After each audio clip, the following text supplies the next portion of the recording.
네, 국내 코로나19 3차 대유행이 감소 추세를 이어가는 가운데 신규 확진자 수는 이틀 연속 300명대를 유지했습니다. 정부는 긴장감이 풀리지 않도록 거리두기 조치와 설 연휴 특별 방역 대책으로 방역에 고삐를 조인다는 방침입니다. 오늘 관련 내용 두 분과 짚어보겠습니다. 김윤 서울대의대 의료관리학과 교수, 최진봉 성공회대 교수와 함께합니다. 어서 오세요. 안녕하세요.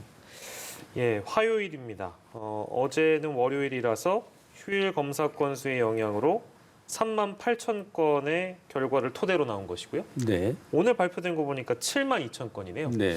검사 수가 많습니다. 네. 3만 8천 건에 약 2배라고는 말씀은 못 드리겠습니다만 아무튼 7만 2천 건 중에 386명. 그런데 이거 국내랑 해외 유입을 나눠서 보니까요. 국내 감염은 오히려 또 줄었더라고요. 네. 이런 대목을 어떻게 좀 분석을 해야 될까요? 지금 올해 초부터 시작된 하향 안정세가 계속되고 있다고 볼 수 있을 것 같고, 네. 그러니까 지난주에 비해서 이번 주는 300명대로 떨어졌는데 월요일에 발표된 숫자는 주말의 영향을 고려해서 낮았다고 얘기를 할 수 있지만 예. 이제 오늘 발표된 값은 어제 월요일 날 평일 값이고 검사 건수도 줄지 않았기 때문에 예. 조금 더 희망적인 결과라고 볼 수 있을 것 같습니다. 예, 예. 그렇군요. 저희 변이 바이러스 뉴스가 이제 연일 나오고 있기 때문에 네. 방역 당국에서도 신경 써서 이제 방역을 강화한 것 같습니다. 국내에 입국하는 모든 해외 입국자를 대상으로 지금 검역을 하고 있는데 일단 이번에는 브라질발 변이 바이러스가 확인이 됐습니다. 검역 과정에서 일단 격리가 됐다고 전해지고 있고 그렇기 때문에 지역으로 전파됐을 가능성에 대해서는 좀 낮게 보고 있더라고요. 교수님께서는 어떻게 보세요? 네, 그러니까 10일 날 입국한 승객에서 브라질발 변이 바이러스가 확인됐고 이분이 공항에서 검역소에서 코로나19 확진이 됐고 예. 이분의 접촉자들도 기내 접촉자들도 격리가 된 상태이기 때문에 지역사회 전파 가능성은 낮을 것 같습니다. 그리고 기내에서 접촉한 분들도 현재까지는 발병이 확인되지 않고 있습니다. 예, 예. 지금 감염 환자를 보면 변이 바이러스요. 영국, 남아공, 브라질 이렇게 세 가지인데 지금 저희가 이제 보여드리는 그대로입니다. 영국발, 남아공발, 이제 브라질발인데 해외 입국자 방역 기준도 당연히 현재까지 강화된 상황이고 진단 검사 주기를 기존에 사흘이었는데 하루로 이걸 줄였기 때문에 실효성이 있을 거다라고 이제 보시는 분들도 있습니다만 여전히 변이 바이러스 관련돼서는 우려를 하시는 분들도 적지 않은 것 같아서요. 네. 어떤 말씀을 좀 주시겠습니까? 이제까지 그 해외 유입 사례에서 그 지역사회 감염이 생기거나 또는 지역사회 감염이 있었던 사건은 공항에서 자가격리하는 곳까지 이동하는 과정에서의 접촉이 일어나거나 자가격리 과정에서 수칙을 지키지 않고 외부 접촉이 일어난 사례들이 주여서 이제 검사를 하는 것도 도움이 되겠지만 자가격리 과정을 보다 철저하게 감독하는 게 중요하다고 생각합니다. 예, 예. 예. 자, 그리고 최근에 감염 양상을 살펴보면 일상 속 감염이 증가하고 있는 추세인데 일단 최근에 확진자 접촉으로 인한 감염 자체가 전체 45%에 해당이 되더라고요. 3차 유행의 특성 자체가 일상 속 감염이 늘고 있다는 것인데 이 일상 속에 있는 감염을 줄이기 위해서 우리가 어떤 노력을 할 수 있을까요? 가장 중요한 거는 이게 지인, 가족, 또 우리가 평소에 잘 알고 있는 분과 접촉을 줄여야 돼요. 그게 가장 중요하다고 보여지거든요. 그러니까 전체적으로 보면요. 감염 재생산 지수는 0.79로 내려갔으니까 한 명이 한 명 이상에게 전달하지 않는다는 거잖아요. 예. 그러니까 상당히 이제 감염 가능성은 낮아졌어요. 근데 문제는 뭐냐면 지금 말씀하신 것처럼 확진자 접촉으로 인한 감염이 전체에서 45%예요. 예전에는 집단 감염이라는 게 있었잖아요. 예컨대 한 곳에서 요양병원이든 어느 종교 단체든 이런 데서 한꺼번에 많은 사람이 감염이 되면서 확진자가 많이 늘어났고 그래서 감염 재생산 지수는 높아졌는데 그건 떨어졌단 말이죠. 근데 문제는 뭐냐면 이 확진자를 직접 접촉해서 감염되는 퍼센테이지가 높아지고 있다는 것은 우리가 경계심이 낮아졌다는 거예요. 어디에 대한 경계심이 낮아졌다는 말이면 내가 평소에 잘 알고 있거나 내가 평소에 접촉 늘 하는 사람에 대해서는 경계심을 풀어요. 예를 들면 사무실 들어가면 마스크 쓰고 있다가도 벗는 경우, 예. 잘 아는 직장 동료와 대화할 때는 그냥 마스크를 벗는 경우, 또 우리 사회에는 그런 문화들이 있잖아요. 잘 아는 사람과 대화할 때 마스크를 계속 쓰고 있었을 때 네. 상대방이 불편하게 느낄 거라고 하는 그런 어떤 그 문화. 이런 문화들이 되다 보니까 가족 간의 확산이 늘어나거나 지인들 간의 확산이 늘어나는 거죠. 그래서 이제는 그 누구도 제가 믿을 수 없다는 표현을 쓰는데 이게 무슨 표현이냐면 누구도 감염의 대상이 될 수 있다는 점이에요. 이걸 우리가 간직한다고 하면 어떤 상황에서도 마스크 잘 착용하고 정말 뭐 음식을 먹거나 이런 경우가 아니라고 하면 가능한 대화하는 마스크를 쓰고 하는 게 좋다. 회사 내에서도 마찬가지라는 생각이 들어요. 일단 회사에 들어왔으니까 이제 안전하겠지라고 생각해서 벗는 경우들이 많거든요. 예, 예. 근데 그것도 위험성이 있다는 점. 그게 지금 현재 수치로 나타나고 있는 부분이라는 생각이 드는데 즉 예. 개인 간 확진자 접촉을 통해서 확산되는 경향들이 늘어나고 있다는 것은 우리가 조금만 경계심을 늦추면 또다시 확산세가 늘어날 수 있다는 그런 하나의 그 단면을 보여주는 게 아닌가 이렇게 보여집니다. 예, 참 어려운 부분인 것 같습니다. 그 가장 가까운 사람들, 가족이나 이제 그 가까운 지인들의 경우를 안심할 수 없다고 하니까 방금 이제 최진봉 교수께서 짚어주신 대로 우리가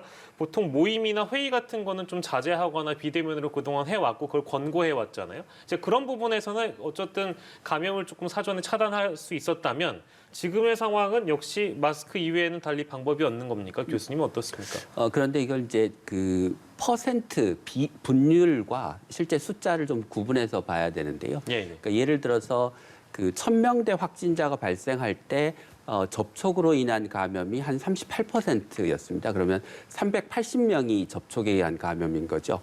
근데 지금 한 400명쯤인데 45%라고 하면 그게 180명이 되는 거고 사실은 접촉에 의한 감염 실숫자는 줄어든 겁니다. 예, 예. 그런데 집단 감염이 더 많이, 더 빠른 속도로 줄어들었기 때문에 개인 간 접촉 감염의 비중이 높게 유지되는 거죠. 예. 그래서 물론 개인 간 접촉을 여전히 이제 주의하고 자제해서 접촉의 위험을 줄여야 하긴 하지만 예. 개인 간 접촉에 의한 감염이 늘어난 게 아니고 상대적인 비중이 늘어났고 그건 집단 감염의 감소에 의한 것이다. 이렇게 말씀을 드릴 수 있을 것 같습니다. 예, 일단 상대적인 수치인 것이지 절대수가 늘어난 것은 예, 아니다. 절대수는 절반이 최고치에 비해서 줄어들었습니다. 예, 알겠습니다. 그럼에도 불구하고 일단 짚어주신 것처럼 마스크 착용은 저희가 신경을 써야겠죠.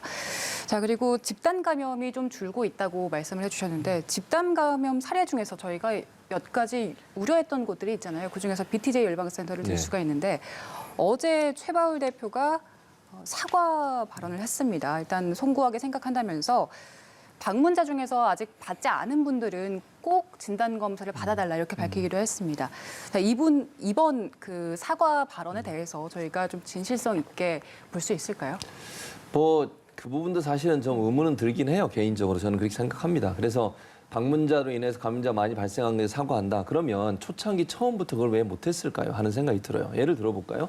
BTJ 열방센터에 언론에 보도된 걸 근거해서 말씀을 드리는 겁니다. 어디 근방 2km 근방까지 오면 휴대전화 꺼라. 갈 때도 이 루트가 아니라 많이 사용하는 루트가 아니라 다른 길도 돌아가라. 이렇게 지시한 걸로 알려지고 있어요. 예, 예. 그리고 초창기에 잘 아시는 것처럼 진단검사 받는 것을 회피하는 경우가 많았고요. 지금도 사실은요. 926명이 미검사, 검사를 하지 않고 있는 상황이에요. 예, 예. 결과적으로는 사과를 했으나 그 사과의 진정성이 있겠는가에 대한 부분을 이제 최 교수께 여쭤봤어요. 근데 뭐 여러 가지 뭐 은폐 의혹이라든지 어떤 역학조사를 기피하려는 의혹이라든지 이런 부분들에 대해서는 여전히 뭐 우려가 많기 때문에 이제 그 부분을 짚어주신 것 같습니다. 그렇습니다. 그래서 그 부분에 대한 사과도 저는 있어야 된다고 봐요. 최바울 대표가 왜 그렇게 했는지 그 전에 했던 행동에 대한 미안함이 있어야 되는데 지금은 뭐 검사받지 않는 부분들을 속히 검사받아라 이제야 얘기하고 있거든요. 근데 초창기에 처음 이게 발생했을 때 이렇게 만약 조치를 취했다고 하면 잘 아시겠지만 그 당시에 지방자치단체에서 폐쇄 명령 붙이러 갔는데 그것도 못하게 막 방해하고 이런 적도 있었지 않습니까? 네네. 이런 행동에 대해서 저는 대표가 모든 걸 사과해야 한다고 봐요. 그리고 지금이라도 뭐 늦게라도 이렇게 한 건 다행이라는 생각이 듭니다만 저 단체 때문에 얼마나 많은 사람이 또 확진이 됐습니까? 뭐 그 가족들이 이제 전국에서 다 오시거든요. 저기 오시는 분들이. 그러다 네. 보니까 그분들이 다시 본인의 가정으로 돌아가셔서 다른 사람한테 전파하는 그런 일들이 계속 발생하고 있고 또 진단이나 아니면 이 지금 나중에 그런 일도 있었지 않습니까? 지금 최바울 대표가 설교하는 내용 중에 음모론도 얘기하셨어요. 예. 그러니까 예방 접종에 대해서 백신 접종에 대해서 상당히 음모론을 얘기하고 그게 무슨 사람을 지배 안 한다는 투의 그런 말을 하셨는데 그런 말 물론 이제 나중에는 음모론도 해명을 했습니다. 코로나 백신을 맞아야 된다고 얘기도 했고. 그러나 이 말이 왜 그렇게 얘기했는지 하는 부분은 본인이 좀 반성하시고 저는 사과해야 된다고 봐요. 그럼 그때의 생각과 지금의 생각이 뭐가 바뀌었는지 혹시나 이런 여론이 너무 압박이 들어오니까 이 부분을 모면하기 위해서 그냥 얘기하신 게 아닌가 하는 의문도 들기 때문에 그 부분에서 진솔한 사과가 저는 필요하다고 보고요. 이제 대표도 이렇게 얘기했으니까 여기 갔다 오신 BTJ 열방센터 갔다 오신 분들 모두 다 적극적으로 진단 받으셔야 됩니다. 백신도 물론 맞아야 되고요. 본인 한 분 때문에 다른 사람한테 피해를 줄 수 있다는 점들을 좀 명심했으면 좋겠고 종교 단체는요. 제가 예전에도 한번 말씀드린 것 같은데 세상을 향해서 예수님의 가르치심은 이웃을 사랑하고 그들을 도와주는 겁니다. 남에게 피해를 주는 것이 종교단체의 목적은 아니라고 생각하기 때문에 코로나19 관련해서는 적극적으로 방역당국의 지침을 따르는 것이 이웃사랑의 실천이라는 생각이 들고 예수님의 가르침을 실천하는 겁니다.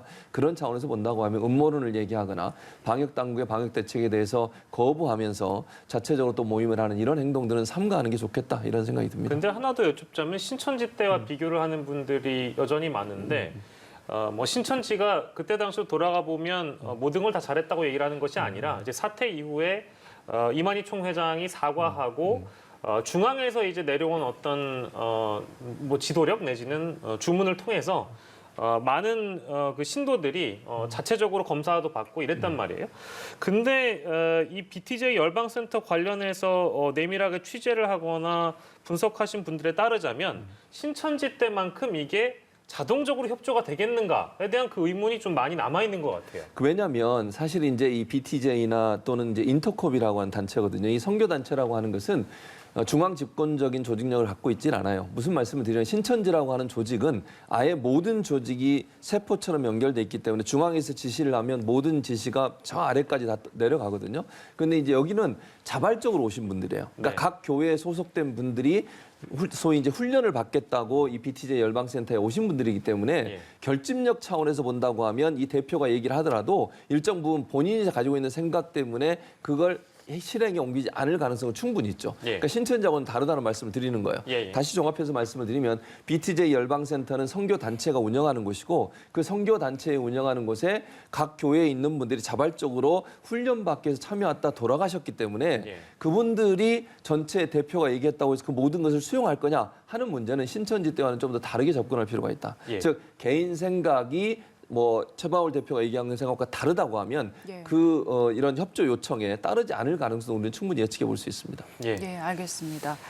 저희 그리고 백신 관련해서 이야기도 나눠보겠습니다. 일단 백신이 다음 달부터 순차적으로 접종이 되고 또 접종 증명서도 발급이 되는데 그동안에는 미국 그리고 독일 또 얼마 전 노르웨이에서의 그 백신으로 인한 사망 사례들이 있으면서 국내에서 백신에 대한 좀 불안감도 높아지고 있잖아요. 그렇죠. 그렇기 때문에 어제 문 대통령께서도 백신 접종을 좀 불안을 잠식시키기 위해서 우리가 먼저 솔선수범해서 맞겠다 이런 발언을 하기도 했고 또 국가가 부작용에 대해서는 어느 정도 보상을 하겠다 이렇게 밝히기도 했거든요. 그렇죠. 자, 이런 내용들이 국민들을 접종으로 이끌어내기 위한 어느 정도 유인책이 될 수 있을까요? 저는 뭐 그럴 가능성이 있다고 봅니다. 왜냐하면 국가 지도자나 이제 방역을 담당하시는 뭐 김은 교수님처럼 저런 분들이 적극적으로 얘기를 해주셔야 돼요. 그래야 안전성이 믿어지는 거 아니겠습니까?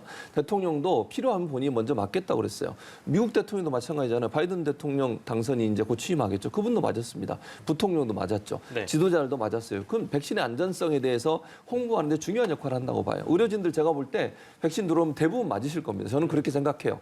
일선 현장에 있는 의료진들이 맞는데 그럼 일반인들이 볼 때 의사 선생님들이 맞는 걸 보니까 이게 괜찮나 보다 이런 생각이 들지 않겠습니까? 그리고 백신이라는 것은 많은 사람이 안 맞으면 효과가 없어요. 다시 말씀드리면 그러니까 집단 면역을 위해서 백신을 맞는 거잖아요. 그러면 70% 이상, 최소 60에서 70% 이상의 국민이 맞아야만 효과가 있는 거거든요. 나 혼자 맞았는데 다른 사람 다 안 맞아보세요. 아무런 효과 없어요, 그러면. 그러니까 제가 볼 때 백신은 안전성이라고 하는 부분들이 담보될 수 있도록 하는 게 중요한데 정치권이든 의학계든 이런 분들이 솔선수범해서 얘기해 주는 게 중요하다는 생각이 들고요. 또 하나 이제 그 시스템 자체도 지금 만들겠다고 하지 않습니까? 그러니까 우리 방역 당국에서는 다음 달에 시스템을 개통을 해서 2월부터 단계적으로 개통해서 시작을 하겠다고 합니다. 이유는 2월 말부터 이제 접종이 시작될 것 같은데 2월 말부터 접종이 시작되면 예방 접종 정보를 제때 제공해 줘야 되잖아요. 그럼 다 시스템 만들어서 휴대전화나 앱을 통해서 빨리빨리 전달하고 또 신청도 예약을 받는 거예요. 미리. 이제 예를 들면 1차 접종 대상자 되신 분들한테 신청받아서 장소, 시간 정하고요. 또 필요할 때 언제 오세요. 왜냐하면 또 특히 mRNA 백신 같은 경우에는 고도에 숙련된 이 선생님들이나 아니면 네. 간호사 선생님들이 주사를 놔야 되는 거잖아요. 그래서 시간이 중요해요. 왜냐하면 하나를 뜯으면 5명이 접종을 하는 거거든요. 예. 시간이 지체되면 이게 폐기될 가능성도 있기 때문에 그걸 체계적으로 잘 관리하겠다고 했고 눈길을 뜨는 게 이게 있어요. 예방접종 대응 협의체를 만들었고요. 백신의 허가는 식약처가 하는 거죠. 그다음 백신 수입은 국토교통부가 담당을 하고요. 백신 보관을 누가 하는지 아세요? 백신 보관과 유통은 국방부가 합니다. 예. 그러니까 미국에서 백신 특히 이제 무슨 그 작전처럼 했잖아요. 화이자나 모더나 백신 같은 경우에 마찬가지 우리나라도 백신 보관과 유통은 국방부가 담당하기로 했고요.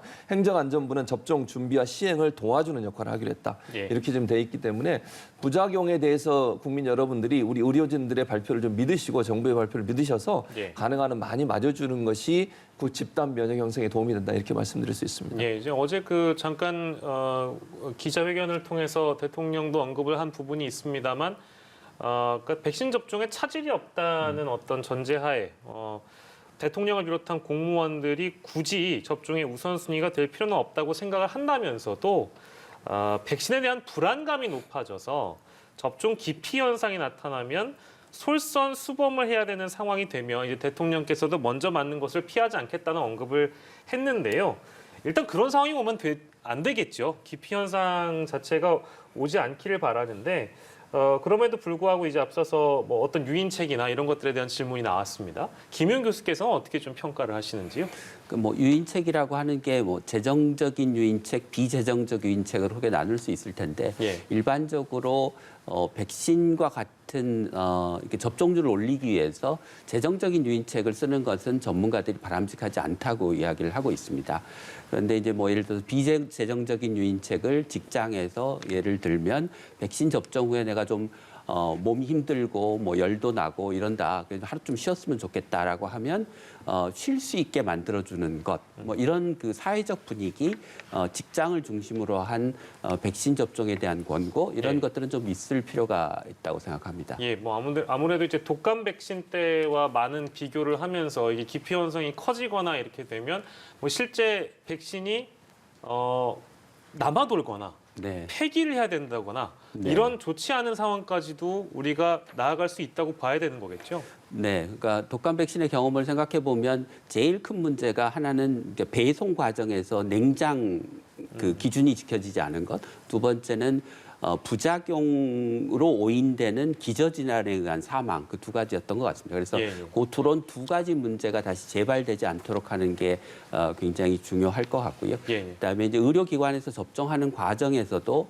반드시 접종 후에 일정 기간 부작용이 발생하지 않는지 알러지 같은 게 발생하지 않는지를 예. 일정 시간 관찰하는 것도 역시 굉장히 중요할 것 같습니다. 예, 그래도 아무래도 이제 보시는 분들께서는 뭐 많은 생각들이 교차하실 것 같은데 백신과 관련해서 뭐 말씀 덧붙여 주실 게 있다면 김윤 교수께서 우리 시청자 여러분들께 한 말씀 해주시면 좋을 것 같습니다. 네, 그러니까 많은 분들이 이제 백신의 부작용에 관해서 걱정을 많이 하시는데요. 네네. 부작용의 발생 빈도는 굉장히 낮습니다. 특히 그러니까 심각한 부작용은 가벼운 부작용은 뭐 흔히 나타날 수 있지만 예. 그렇다면 백신을 맞아서 내가 얻을 수 있는 이득 또는 우리 사회 전체가 얻을 수 있는 집단 면역의 이득이 부작용 발생으로 인한 피해보다 훨씬 더 크다. 그렇기 때문에 우리나라를 포함해서 많은 국가들이 국가 주도로 백신 접종을 적극적으로 하고 있는 상황이다. 이렇게 말씀드릴 수 있을 것 같습니다. 예, 알겠습니다. 백신 얘기 저희가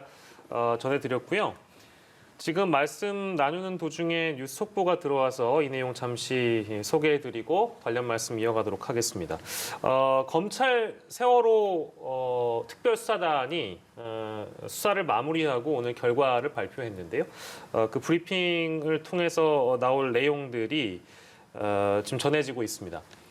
20명을 기소하는 것으로 활동의 마무리를 찍게 됐는데 해경 지휘부 등은 그동안 부실 대응 이 혐의로 지휘부가 11명이 기소가 됐고 특조위 활동을 방해한 혐의가 있습니다. 이 혐의와 관련해서는 정부 관계자 9명 등 그러니까 총 20명을 기소한 것으로 정리가 되고 있는 그런 상황인데요. 언론에서도 많은 의혹 제기를 했었고 세월호 참사의 피해 당사자들, 즉 유가족들께서 많은 의혹을 제기했던 부분 대부분이 무혐의 결론이 내려진 것으로 전해지고 있습니다. 특히 유가족을 사찰했다는 의혹도 있었죠. 유가족 사찰 의혹과 관련해서도 혐의 없음이란 결론이 내려졌습니다. 예. 예. 그리고 세월호 DVR 그 영상 녹화 장치와 관련해서 그 조작했다는 의혹에 대해서는 특검에 인계를 하겠다고 밝혔습니다. 네, 지금 여러 가지 내용들이 들어오고 있습니다. 이 내용이 저희가 요 코로나19 대담 이후에 인터뷰 시간을 따로 마련을 해놨는데요. 이 지금 발표한 내용을 보면 좀 아쉬움도 남는 부분들이 있는 것 같습니다. 이제 기존에 알려졌던 20명에 대한 기소 내용들 이런 것들 이외에도 여러 가지 의혹 제기들이 많았습니다만 이제 그 대부분들이 이제 무혐의 결론이 내려진 거기 때문에 물론 제가 언급하는 부분들은 세월호 특검법 통과 이후에 이제 그 특검에서 다뤄질 내용들은 차치하더라도 오늘 발표된 내용들을 보면 추가로 기소한 사건들이 이제 없기 때문에 이제 이 내용들은 저희가 차후에 이루어지는 인터뷰를 통해서 자세히 좀 들여다보도록 하겠습니다. 뉴스 속보로 들어왔던 내용 다시 한번 전해드렸고요. 저희 백신 내용을 이야기를 하다가 돌아왔는데요. 자영업자와 이제 소상공인들 상대로 그리고 다중이용 시설들 이제 운영에 있어서 어느 정도 운영 제한을 풀어줬는데 그 규제를 풀어줬는데 현장에서 들리는 이제 우려의 목소리 좀 있습니다. 이게 어쨌든 기준 완화한 것은 맞는데 혹시나 한 번이라도 어기게 되면 아웃시키겠다. 그러니까 영업을 못하게 하겠다. 원 스트라이크 아웃 제도를 도입해서 더 강하게 처벌한다는 당국의 어떤 이 기준을 놓고 자영업자들의 어떤 불만들이 더 강하게 있는 것 같아요. 이 조치와 관련해서 현장에서 반발이 좀 많은 것 같습니다. 그렇죠. 아무래도 이제 정부 차원이 이런 것 같아요. 워낙 이제 뭐 소상공인들, 자영업자들 특히 헬스장이나 카페 같은 경우에 뭐 거의 한 60일 정도, 2달 정도 영업을 못했지 않습니까? 불만이 너무 많았어요. 그러니까 정부 차원에서도 방역 당국은 가능한 한 문 못 열게 하고 계속 가는 게 방역에 도움이 되죠, 당연히. 그러나 이분들의 생계도 고민 안 할 수밖에 없죠. 안 할 수가 없잖아요. 예. 그런 차원에서 열어줬는데 그러면 철저히 지키도록 만들기 위해서 정부 방역 당국은 이제 한 번만 지침을 어기게 되면 폐쇄하겠다. 그러니까 운영 중단을 내리겠다. 이렇게 지금 얘기를 하고 있는 건데 이제 저게 원래는 1차, 2차, 3차에서 운행 중단을 할 수 있는 어떤 단계를 뒀었거든요. 그전에는. 근데 이게 원스트라이크 아웃제로 바뀌면서 이제 업주들 입장에서 상당히 불만이 있을 수 있어요. 뭐 네네. 있을 수 있는데 뭐 이제 한번 이렇게 생각해 볼 가능성도 있지 않나 하는 생각이 듭니다. 어쨌든 업주들도 힘들지만 함께 빨리 이거를 좀 진정세로 몰아가서 가능한 한 더 이상의 확산이 없도록 만들어 놓는 것이 장기적 관점에서 본다면 자영업자, 소상공인들한테 도움이 되지 않겠나 하는 생각이 듭니다. 예. 물론 뭐 저는 대부분의 자영업자, 소상공인들 잘 따라주실 거라고 생각을 해요. 지금 네. 현재 뭐 예를 들면 그 카페나 이런 데도요 인원이 제한되잖아요. 그런 부분들을 잘 따라주실 거라고 생각하기 때문에 일부의 반발이 있음에도 불구하고 방역당국 입장에서는 불가피한 조치라고밖에 할 수 없다. 만약 이게 계속 이걸 느슨하게 가면 경계심이 풀어지거든요. 네. 경계심이 풀어지게 되면 한순간 또 확 늘어날 수 있는 위험성은 늘 존재하고 있는 겁니다. 우리가 집단 면역이 일어나기 전까지, 형성되기 전까지는 뭐 긴장감을 늦춰서는 안 되는 부분이 있어서 좀 뭐 불가피한 면이 있지 않나 이렇게 보고요. 방역 당국도 아마 미안한 마음이 많을 거예요. 소상공인 자영업자들 또 일부 지역에 있는 분들 같은 경우에는 지금 방역 당국의 조치를 그냥 지키지 않고 일을 계속 하시는 분도 계시거든요, 지금. 근데 이런 부분들이 하나둘씩 생기게 되면 그럼 지금까지 우리가 열심히 잘 막아왔던 이게 하루아침에 무너질 수 있다는 것을 좀 생각해 주신다고 하면 물론 정부는 그런 분들에게 충분한 보상이 또 따라야 된다고 봐요. 그것도 안 하면서 무작정 따라오라고 얘기할 수는 없는 거 아니겠습니까? 예. 이게 잘 조화를 이룰 수 있도록 하는 게 필요하지 않겠나 하는 생각이 듭니다. 네, 이번 조치에서 일단 다중이용 시설 이용은 제한적으로 허용이 됐지만 5인 이상 집합 금지는 계속해서 그렇죠. 유지가 되잖아요. 맞습니다. 그런데 저희가 이제 설 연휴가 얼마 남지 않았습니다. 그때도 5명 이상 모이지 못하게 된다면 네. 이번 설 연휴 역시도 고향에 방문하지 마라 이런 지침으로 볼 수가 있을 것 같은데 사실 이번 3차 대유행을 잡는데 이 5인 이상 집합 금지 상당히 유효했다고 그렇죠. 평가를 받고 있는데 네. 설 연휴 특수성 감안했을 때 이번이 세 번째 명절이기 때문에 이거 계속 가져가도 괜찮겠느냐 이런 지적도 있더라고요. 뭐 그럴 수 있는데 제가 볼 때는 방역 당국이 그렇게 할 거라고 예상이 됩니다. 뭐 제가 예상한 게 틀릴 수도 있겠죠. 그러나 이제 설이 더 위험한 것은 제가 이제 그런 표현을 쓰는 거예요. 예를 들어서 고향을 방문했을 때 한 지역에만 있는 게 아니잖아요. 지역의 한 감염자가 다른 지역에 가서 확산을 시키게 되면 이거는 기하급수적으로 늘어날 가능성이 있고요. 예. 이동하면서 이제 휴게소나 이런 데 많은 사람이 밀집하게 되면 방역 지침을 지키기가 상당히 어려워집니다. 네. 예를 들어서 뭐 힘든데 뭐 너무 지금 그 같은 음식을 구입해서 먹거나 아니면 화장실을 가거나 이런 과정이 있어서 우리가 일상에서 지키는 만큼 지켜지기가 어려워요. 또 아까 우리가 얘기 나눴습니다만 가족을 만나게 되면 경계심 일정 부분 좀 풀어지는 경우가 많습니다. 네네. 가족과 함께 식사할 때 뭐 마스크 쓰고 물론 그렇게 하실 수도 있겠지만 상당히 어려워질 수 있기 때문에 이게 만약에 뭐 지금 말씀하신 것처럼 설날 우리가 만나지 못하는 것은 아픔 때문에 그걸 허용해 줬을 경우에는 그 이후에 치러야 될 우리의 희생이 훨씬 더 커요. 일상생활에 돌아오는 것이. 그런 차원에서 본다고 하면 이번 설도 우리가 어쩔 수 없이 방역 지침을 따르면서 5인 이상 금지가 계속되지 않을까 하는 생각이 들고요. 특히 이제 다른 날들보다 명절은 이동이 많기 때문에 그렇게 방역 당국이 하는 것이 아마 방역 당국 입장에서 불가피한 면이 아닐까 이렇게 생각이 됩니다. 네, 백신 접종이라는 게 정부의 계획대로 차질 없이 잘 이루어진다면 우리가 혹시나 뭐 제가 너무 희망적으로 말씀드리는지 모르겠습니다만 마스크 없이 올해 추석을 만날 수도 있지 않겠습니까? 근데 너무 이른 발언이죠? 예, 죄송합니다. 그러긴 좀 어려울 것 같습니다. 그렇습니다만 그럼 저희 희망적인 어떤 네. 얘기였습니다만 비록 마스크를 쓴다고 하더라도 백신 접종을 앞두고 있는 이번 설 명절이기 때문에 다음 추석에 가족들을 좀 더 편안하게 만나보려면 이번 추석은 그래도 이동하지 않는 게 답일까요? 교수께서 어떤 말씀을 좀 주시겠습니까?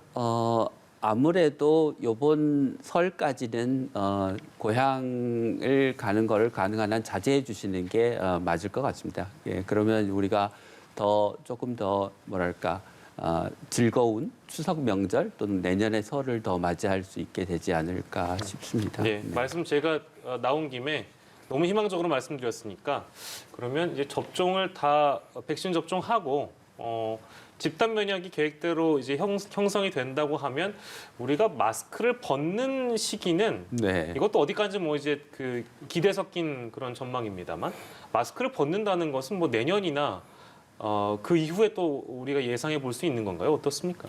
그러니까 이후 전망을 좀 간단하게 네네네. 말씀드리면 그 백신 접종이 시작되더라도 백신 접종으로 인한 감염 차단 효과가 나타나기까지는 상당히 시간이 걸릴 거고요. 예. 그게 아마 여름 이후가 돼야 웬만큼 어느 정도의 효과가 나타날 겁니다. 예. 그러면 그 사이에 아마 봄이나 여름, 가을, 이른 가을쯤에 한두 차례의 재유행이 발생할 가능성이 여전히 존재합니다. 예. 그리고 그게 변이 바이러스와 맞물리면 예. 사실 올 겨울 3차 유행의 규모 정도의 재유행이 생길 가능성도 충분히 있습니다. 예. 그리고 우리나라가 이제 성공적으로 접종을 해서 집단 면역이 생긴다고 하더라도 예. 해외에서 유입되는 사례들이 계속 있을 수 있고 그게 대규모 감염으로 발전하진 않겠지만 소규모 감염으로 여전히 존재하는 상태일 거고 각각의 개인의 입장에서는 내가 백신 접종을 했다고 하더라도 예. 내가 면역력이 있는지 없는지는 확신할 수가 없습니다. 예. 예를 들면 뭐 90%의 효과가 있는 백신이라고 하더라도 내가 10%에 해당하면 나는 면역력이 없는 상태이고 내가 코로나에 감염될 수도 있고 내가 코로나를 전파시킬 수도 있는 상태이기 때문에 예. 아무리 빨라도 마스크를 벗으려면 내년으로 넘어가야 될 예. 거고요. 올 겨울까지는 계속 마스크를 쓰고 있는 생활을 계속해야 될 것 같습니다. 예, 알겠습니다. 제가 너무 제 희망을 담아서 질문드린 것 같아서 좀 더 확실하게 하고자 김윤 교수께 그 질문을 드려봤습니다. 오늘 코로나19 관련 소식은 두 분과 함께 했는데요. 최진봉 성공회대 교수는 남아서 더 함께 해주실 거고요. 김윤 서울대 의대 의료관리학과 교수는 이 시간 보내드리도록 하겠습니다. 고맙습니다.